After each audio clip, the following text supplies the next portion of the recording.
Hey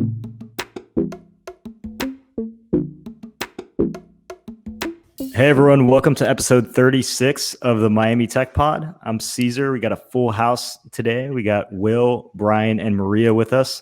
And our special guest this week is Gianni Dalerta, the man, the myth, the legend when it comes to all things cryptocurrency, NFTs, blockchain, marketing in that space. Gianni, you are a blockchain marketing consultant at Naka. Welcome to the Miami Tech Pod, brother. Thank you for having me. It's exciting to see all these faces here. I don't get to see some of these faces. It's just like chat. It's like lots of chatting, night and day. Good morning, talking about NFTs. In the afternoon, talking about other things like shoes with Brian and whatnot. we see each other in the metaverse every day. Yes. You guys really do. And Gianni, you've been around, building things in Miami Tech for a very long time, right? You are not new. We all hear the accent, but you're not new to this city. Yeah, got the Miami accent. Born and raised in Miami, and actually went to school in Fort Lauderdale for graphic design because I went to MiamiDade. I did something in Photoshop, and my teacher's like, I think you should go to art school. And my parents did not like it at first, but I enrolled myself and drove myself 45 miles like a day back and forth, and I enjoyed it. But then I started kind of coding some HTML websites, and I got a job at one of the first ISPs of Miami. In the late 90s, it was called GISnet. I urge you not to pronounce it, but GISnet was the first ISP. They actually hosted like Channel 7's website early on. And then I had my resume in Monster, and I got like a job at like a startup, that lasted for 3 months. And then went to another startup, and that lasted for another 3 months. And then got a job at Alienware. So that was like the beginning for me, and I never looked back as far as that is concerned. We'll get to more of your background, but I'd love everybody's take on kind of like the last week in Miami Tech, right? We've seen some pretty big moves. We have CI Global, an asset management firm with like $320 billion. I think they're Canadian. Firm announced a U.S. headquarters in Miami. You saw Silicon Valley Bank announce that they're going to have an office in Miami and kind of help with the banking needs of a lot of these startups that are scaling here.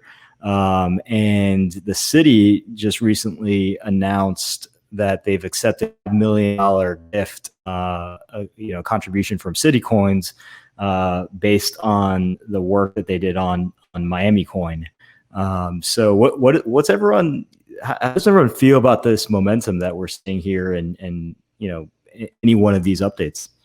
Well, I think that a lot of us heard this, that the summer would cause this mass exodus, and like the house of cards would fall, and that this week just shows you that's definitely not the case. And I keep hearing there are still announcements underway that are happening in the coming weeks. So I think it just goes to show, the people are still betting on Miami, and it's going to be an incredible Q4. And I'm excited to welcome all these new entrants into the ecosystem and continue all the incredible momentum. What people are listening to right now is Maria constantly having the scoop and not being able to share it. Maria is like our go-to source for like, I know some shit that's not public, and unfortunately I can't talk about it right now. More than anybody. Well, no, Nancy's more than anybody. So sometimes I get little bits and pieces. The queen of embargoes, Nancy Dahlberg. Exactly. Right. Maybe you have like some symbols back there, like when there's like stuff that's happening, but you can't say it. You could just have like some weird symbol that we all know that, some crazy thing's gonna happen that week. Brian, what are your thoughts of this week's momentum? I mean, look, it's just this week, right? It's like on a monthly basis, if you aren't paying attention for a few days, you miss out on 100 million in funding, or Right. another 1,000 jobs that are promised, or planned, right? I was talking to a couple different recruiters in the last week, and they were like, the job market's insane right now, and they're like, if you've been in your job, you should be looking for a new job, because like you could double your salary. And and then it was like very nonchalantly, like, whatever you want you can get, like, is sort of the seller's the seller's perspective as an employee at this point, because there's such a demand for talent right now that it's going to be a race, for all the different companies. Dave Fano, who we had on the pod a few episodes ago, tweeted like an hour ago saying job tenure is going to flip from being a loyalty indicator to a demand indicator. And I think what you're saying is exactly spot on. Yeah, absolutely. And not to mention the fact that a lot of these HR departments are going to be scrambling in the next few days, weeks, months, figuring out how to retain people, because like the days where you could go and say, I'm starting my company here in Miami because I can hire a developer for 40 grand. Those days are long gone. I've heard yesterday that someone with zero experience is making close to 100 as a software engineer, and 1 year experience are making up to 150. Like, I know that rents have gone up recently, but you can still live pretty comfortably in Miami with 150K.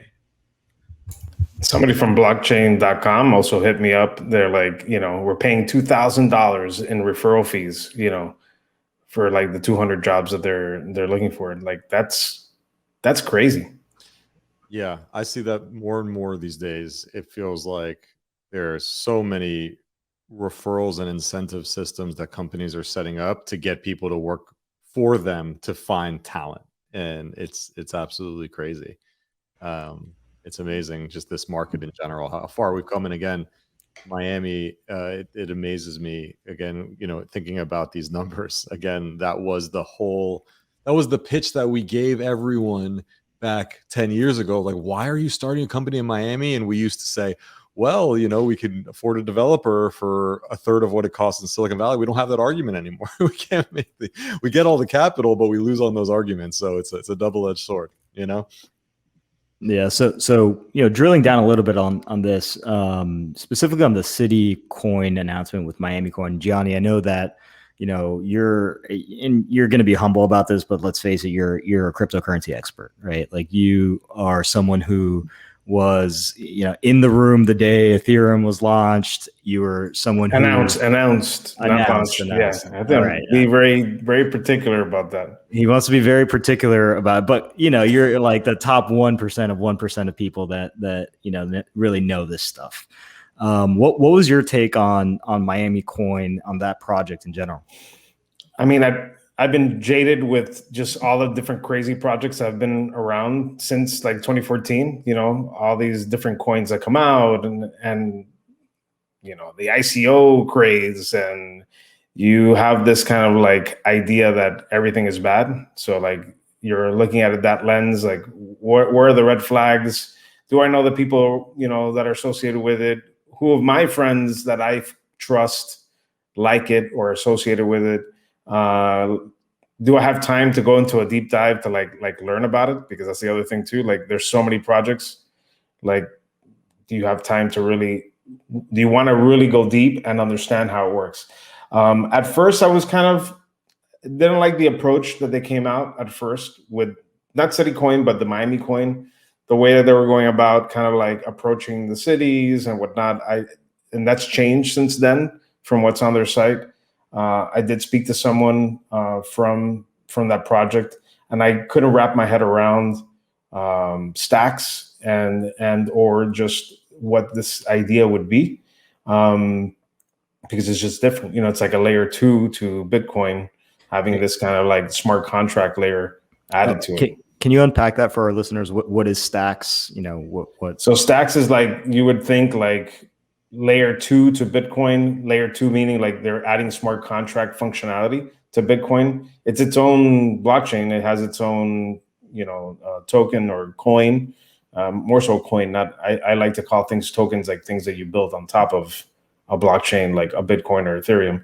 But it uses a different proof of work idea. It's this proof of transfer idea, which I personally right now haven't really had the time to like go deep and really understand that. And even the stuff I try to look for about it, like on YouTube, and it's not very, they're not really talking about that. They're just talking about what it is and does it have value and, you know, all these different types of things.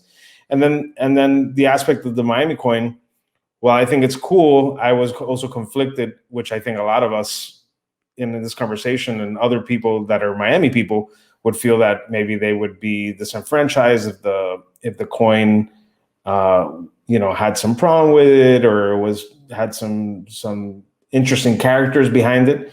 But my views have changed over time.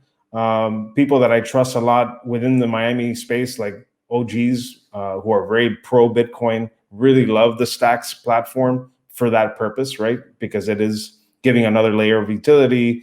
They have gone deep into it and they like it. And so I was like, you know, why not look and be optimistic about it? So far, I haven't seen anything that would give me the same feeling that I had at the beginning of the way it was being presented. I've also seen, kind of been in the Discords and seeing a lot of excitement, right? Like they hosted a hackathon. They had one of the guys from one of the founders of like Product Hunt that was like one of the judges. Somebody built out like an NFT platform. I love NFTs to kind of like mint NFTs on the Miami coin or Stacks platform. And so why not, you know, and with the announcement of what we saw today and that they came through with, you know, in a very short amount of time, you know, that they had that donation of, you know, $5 million that was approved.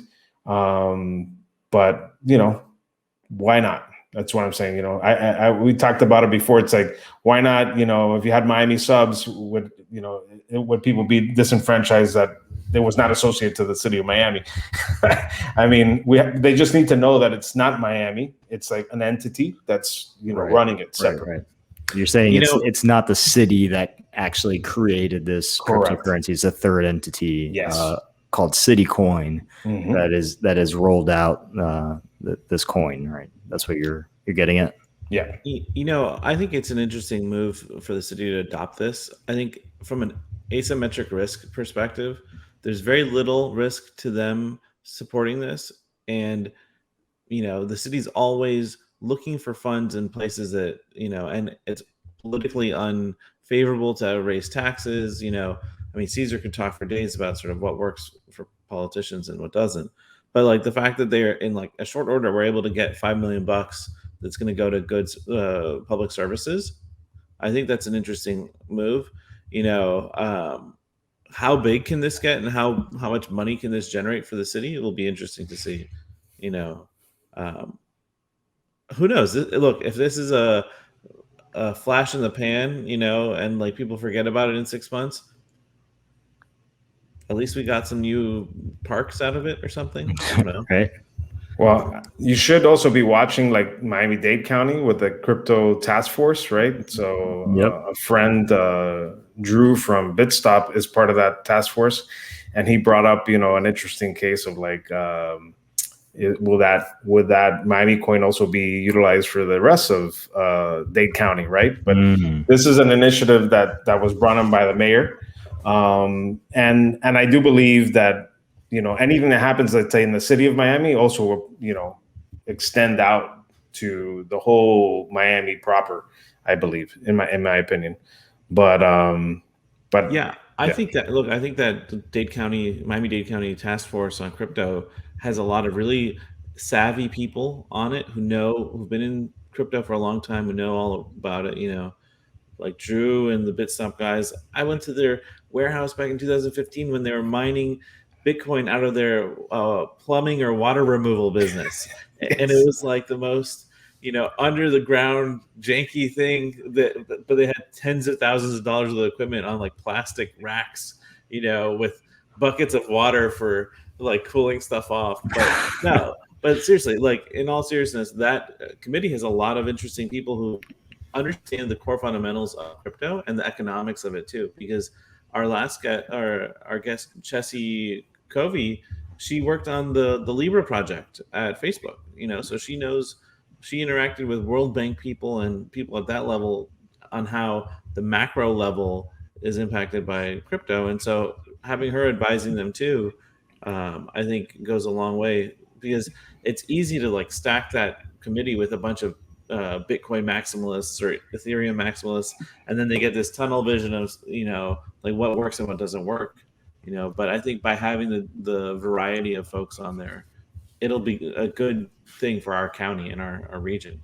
Yeah. So Gianni, you were, as I mentioned earlier, and you corrected me, you were in the room the day Ethereum was announced. How'd you get in that room? Talk about that. Well, it's funny because it's a connection to Brian as well, because this is news to me. Yeah. And I was remembering this because he was talking about going back, with these crypto OGs at the time, but I had gotten involved in crypto beforehand, but in 2013 is November, during the Silk Road time, not because of the drugs, but just this idea of this money, right? Like that you can. Here comes the interweaving story of Brian and the Silk Road. Because we were in the alley over there, like in Westchester, and we were like swapping, churros and croquetas for crypto, the dark web of Miami. It should be known to everyone listening that the people who started Silk Road have still not been identified, right? No, the guy's in jail. Yeah, the guy's in jail. All right. If you want to go down that's fair. He was trying to pin it on Brian at this I was trying to pin it on Brian. There's one guy that has not been found. If I was the founder of Silk Road, I'd have a much nicer house in the Caymans or something, All right, fair. Or a jail cell. But fact check, Brian is not the creator of Silk Road. Gianni was not involved. Go on. No. But basically, I wanted to get involved somehow, and I'm not a coder to the degree that you need to be a coder in that time. So I was like, I'm a marketing guy. I'm a designer. So I made a bunch of T-shirts, and I was like these grunge T-shirts of like Bitcoin, and there was Dogecoin, and there was Quantum, and Ethereum wasn't even out. And so I launched this website called 51 Attack, and basically it was an experiment to see if I could actually sell stuff for crypto, and basically also find the supplier that would make the shirts for crypto, and can I live a little bit off of the crypto? And so I knew nothing about finance. I knew nothing about exchanges. I basically found this group that had this thing called Coin Payments. I was able to accept 47 different cryptocurrencies. There was an exchange in Daytona called Crypsy, which if you're like old school, you know about them, that's shady as hell after the fact, but it would do an auto trade to Bitcoin. And I found something on Reddit that would accept my Bitcoin to make my T-shirts. And this is before like on-demand printing and the Printfuls of the world. Like you have to get someone to print your shirts, right? And so I remember like going downstairs from my daytime job and like sending him like $1,000 worth of like Bitcoin, like boop, and say, "Did you get it?" "Yeah, man." "Oh, this is great." Boom, Then he made it. He sent me the first batch. And I realized that was a problem because I had to go to the mail, to the post office to send these shirts out, and I needed cash. So the crypto's not gonna work there. So then he started fulfilling it, so I could just do that, and then I would get gift cards. But two things with that. Number one, that it taught me about crypto. Like I took a deep dive because I would get like paid in these weird coins, and it would be sitting there and not have. It wouldn't have exchange because there was no liquidity. I'm like, why is this not going to Bitcoin? And I would see like one line of sales like a week ago, and like, oh my God, what am I gonna do? So I had to sell that at a loss. And understanding volume, liquidity, like that was like for a graphic designer, like you're like thrown into this world, right? And so there's Miami people that are involved in crypto all over the place, and the Bitcoin Center of New York, where they were selling crypto on the streets with bow ties and paper, like if it was like old school Wall Street trading. One of those guys went to Palmetto. And we were like, of course. And I'm like, on Facebook, I was like, man, this person knows people that I know. How's that? How's that? And then we made the connection, and the Miami hustle started going down, and he's like, "Hey, the guys from Ethereum need some T-shirts made." And I'm like, I don't know if I can help them, but I said yes. And so boom, I went, and I was there, and the cool thing is that during that week was like when I was selling the shirts, and I was selling them from like literally from my trunk. Like, it's weird to say that, but I was at the Bitcoin conference selling Miami Bitcoin shirts, and Brian had an event, and he let me set up shop right at the event. And you had to pay with crypto. And I remember paying, like, people saying, "What do you mean I got to pay with crypto? I'll give you $20 for the shirt." I'm like, "No, I'm not taking $20. That's fiat." "What's fiat?" "I don't know. I'm not taking that money." "You want crypto? You got it. Look, this guy will give you some. You can experience what it is. Here, install the wallet." Those days you were just giving it out. And I remember Brian, because I had some really like prolific people that we didn't know at the time, but like the creators of like Zeppelin Project and all that, like trying to get into the event, and they hadn't paid, and Brian was getting a little upset that they hadn't paid to get into the event. I don't think he remembers that, but it was fun. So I remember, I think I talked to Maria about this like 6 months ago, or maybe a year ago. I was looking through like the receipts of all the crypto, because we had tied Eventbrite to Coinstamp, I think, or BitPay. Yeah, And BitPay. we had collected something like 0.5 BTC or something like that for that one event in tickets, because we let people choose whether they would pay $20 in cash or $20 in BTC. And then I was like, and she was like, "What happened to that? That's $25,000, And I was like, "Oh no, I liquidated it like immediately after into fiat, because we needed to pay for the pizza, and it was like $500 at the time, and then I was like, oh Jesus, man, I think back to all these from that era, all these times when like we paid for stuff with BTC or we liquidated, thinking we're like, oh, whatever, this is what it's for, you're supposed to convert it, and there's so much money, like Can't look back. Yeah, Can't look back. Yeah, if you look back, it's really unhealthy. Oh yeah. I tease my friend Peter about the dining table in his house that he bought on Overstock, because we did a project for the Bitstop guys, and they paid him 5 BTC, and he went and bought a table, because back then that table was $2,500. And then years later, I was like, "How's your $250,000 table doing?" So. You don't want to know. You're not in crypto unless you have like those look back stories, and you're like, "Man, what did I do?" I can't stand the look back stories, because like you always are so hard on yourself that like, I was there when it was this price, but like if you're there that early, you would have lost half of it in a hack somewhere. The other half you would have spent when it hit 1,000. You would have liquidated when it hit 1,000. Like, no, the only people that are like truly banking are the ones that like had a wallet and then forgot about it somewhere. You know what I mean?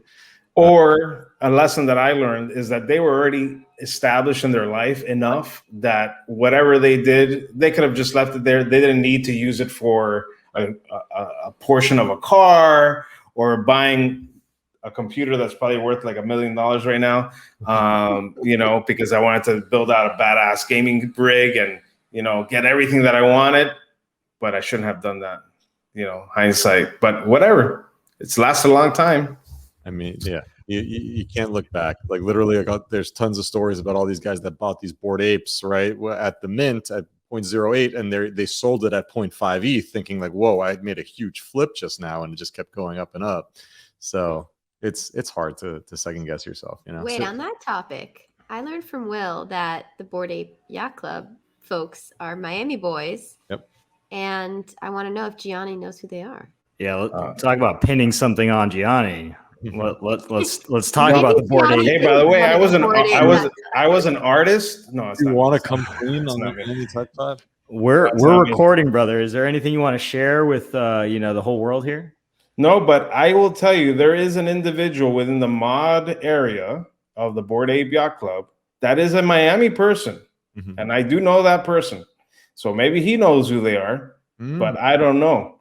But who knows? Who cares, right? I care. They are from Miami, but I but let them be anonymous. They're gonna have to. We're gonna find them one day in a bar somewhere, and they're gonna like reveal themselves. That's a perfect deflection. You said, "Who cares who they are? Let them be anonymous." The listeners can can think for themselves as to whether Gianni was involved in the creation of the Bored Ape Yacht. No, I wasn't. All right, I promise you. I promise you, I was not. You know, It would be. I think all of you would know. Individuals in this room would know. Like, I can't keep that quiet. I would just be like, "Hey, man, did you see? See what we're doing? Look at this thing. It's gonna be great." Yeah, I have to think whoever they are, they're not Cuban because their whole family would know and tell everybody else, and maybe. There we go. So let's talk about NFTs, Gianni. You are involved and have started several NFT projects. You've consulted very large brands and sports teams on this. Why don't we dive into your involvement in that space? My fascination with NFTs kind of started with the EIPs because I was monitoring new proposals to Ethereum. Whenever there's a new proposal, some new innovation is going to come out, right? Like that's like group of developers, like, this is not working. I'm going to create this new thing.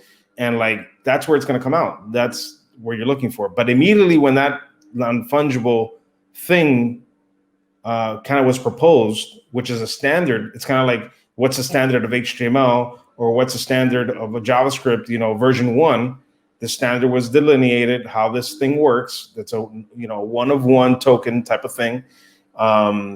Immediately Dapper Labs releases CryptoKitties like within that week. Let's say, I would say, I don't remember the timing, but I remember that I read it and then they like did something with it like really, really fast, or within the month, something like that.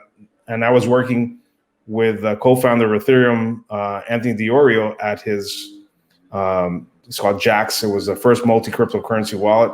And I remember like all the tech guys saying, man, the Ethereum network is like really crap right now. Like, what's happening? And then it was because people were buying and trading and playing with these CryptoKitties, right? And so like shortly thereafter, I started like compiling like a GitHub like repo, an awesome list of NFT projects, and just started writing in and articles that I was reading and compiling things because people would ask me about it and I would send them the list instead of like saying these are cool projects. And so I basically just kind of started going down that rabbit hole, as that we like to say in crypto. And I took a break after the end of 2017, 2018, 2019, when the market crashed. It was pretty hectic for me. Just that up and down that happened career-wise as well. Miami didn't really have a crypto scene to like really work in. And then 2020 kind of rolled back and we had NBA Top Shots. And I have had these conversations.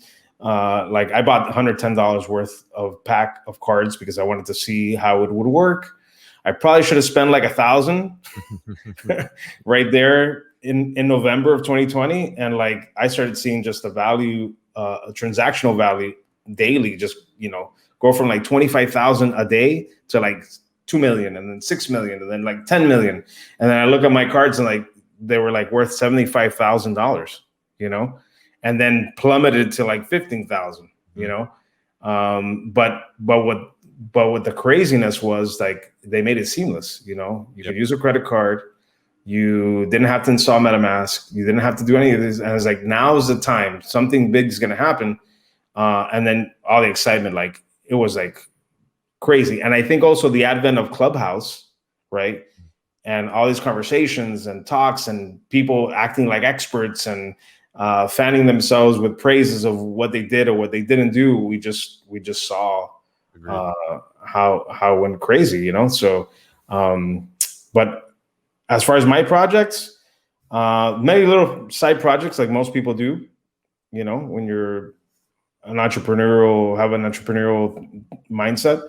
But my thing was, and it's very emotional for me, was that I was in a Clubhouse and I was talking and I met someone, I followed them on Instagram, and I saw this post that they put that they were to tears that this Cuban photographer in Cuba was trying to mint an NFT, right? And he didn't have the crypto to do it. He didn't have Ethereum. And someone in a Clubhouse from New York sent him enough to mint, right? And he minted. And that was like really influential, like not influential, but very, very emotional for me to think that that was happening.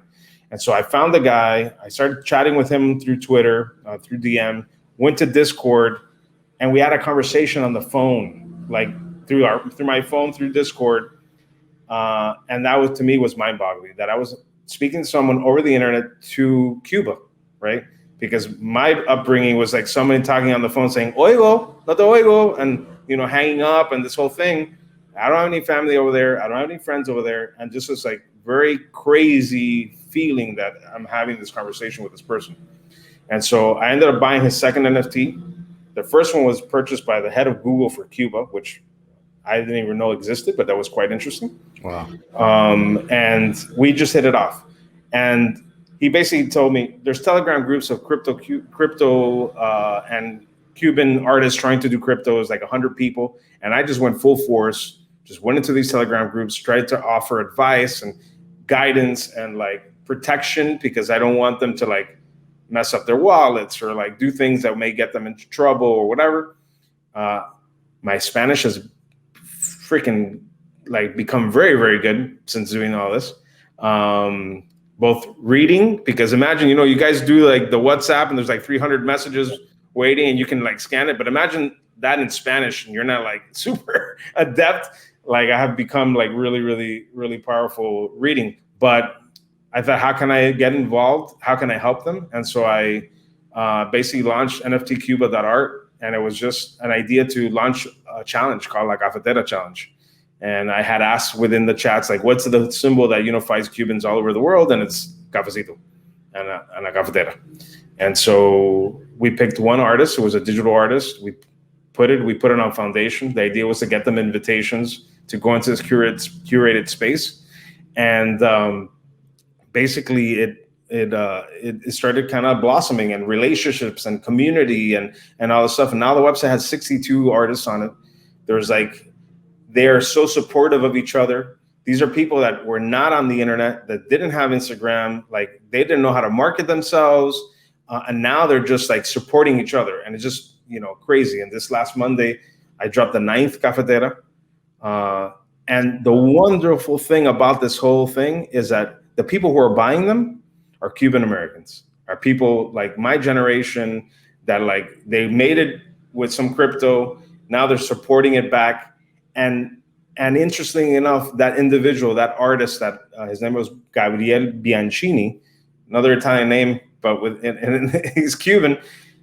He had zero to start with, but now he had enough to buy one of the cafeteras and he had the winning bid for like $4,000. You know, that's amazing. And he also has an ape, by the way. So you know that just blows your mind that. You know, and I like to call it, it's like the blockchain has no borders, allowing us to interact with them, right, directly to their wallets. You know, the government's not involved, and you can, you know, one thing people don't understand from the embargo is that you can buy art from Cubans, and it's not illegal. You can hire programmers, you can work with marketers in Cuba. It's not illegal. As long as they're independent, you can do these things, right? And so it's really exciting that this is all happening and just keeps on blossoming every day. It's pretty epic. And I see what you're doing with these projects, and they're beautiful art, by the way. I saw the release on Monday. It's just, you know, keep doing it. It's awesome work for sure. And that's kind of crazy as you're telling the story. You think about this guy in Cuba who minted a Bored Ape early, or got a Bored Ape early. He's making all this money with his own art, but then also now has this Bored Ape that originated by, you know, some local artists here in Miami. He got in, he's in the scene early, and now he has economic freedom because of that. That's a powerful thought. Again, borders. Well, I bought my Bored Ape because of him, because he was like, he worked the clubhouse, you know, rooms. He has like 3,000 or 4,000 people that follow him because he was charismatic and whatever. And he's like, Gianni, you know, in Spanish, he's like, you don't understand. There was like these like apes that came into one of the rooms, and like they're saying like they can't get enough of these apes and they're trying to buy them and whatever. I like, there's something here, Gianni, you got to check it out. And so I was like, you know what, let me grab one too, because you know, when you get that, you get some individual giving you some signal that says something, and I bought it for like $500 at that time. But but now he's flipping them, right? And he understands the economics of it. And it's someone that would never have done that. Like, I'm like, I'll give you money to start buying and flipping NFTs for me, you know? He's like, no, that's okay. But interesting stuff. Like right now, I have another group of 3D designers that are creating galleries, virtual galleries, in this thing called oncyber.io. That it's like a web-based kind of like gallery system. We met the founder through you. Remember at that NFT event in Miami? That was yeah. Well, he was actually going to the event to meet with Drew. Yeah. But he was there anyways, and he came to Miami. He flew from Morocco, right, to come to Miami for the Bitcoin conference. Like that was pretty phenomenal. We went to, obviously I took him to Versailles. We had a little Cuban coffee. But the fact that I got these Cuban 3D designers that are game designers and optimizers to be able to build for this. In the past week, they've built 4 galleries already. There's people that have just delivered 1, right? So they've already delivered 4, right? And hopefully they get picked to be one of them, because that would be historic, and these are galleries you can buy as NFTs, by the way. So you buy the gallery, you own the gallery, you can then put your artwork, your NFTs in there, and then I can rent the gallery eventually, maybe. It's just really fascinating. This is awesome. Really inspiring in your work with these artists in Cuba. Gianni, I want to quickly shift to your work with sports teams. What do you think the future of NFTs in that space is like? We've seen a lot of companies that have started being built right around the change in NCAA rules, allowing athletes to monetize their image and likeness and whatnot. I mean, what's the state of sports NFTs today?